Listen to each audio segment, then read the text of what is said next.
জ্ঞানীর লক্ষণ সাধন সিদ্ধ ও নিত্য সিদ্ধ। সোহং সোহং করলেই হয় না, জ্ঞানীর লক্ষণ আছে। নরেন্দ্রের চোখ সুমুখ ঠেলা, এরও কপাল ও চোখের লক্ষণ ভালো।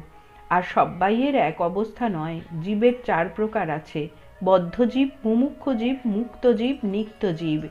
সকলকেই যে সাধন করতে হয় তাও নয়, নিত্য সিদ্ধ আর সাধন সিদ্ধ। কেউ অনেক সাধন করে ঈশ্বরকে পায়, কেউ জন্ম অবধি সিদ্ধ, যেমন প্রহ্লাদ। হোমা পাখি আকাশে থাকে, ডিম পাড়লে ডিম পড়তে থাকে, পড়তে পড়তেই ডিম ফোটে, ছানাটি বেরিয়ে আবার পড়তে থাকে, এখনো এত উঁচু যে পড়তে পড়তে পাখা ওঠে।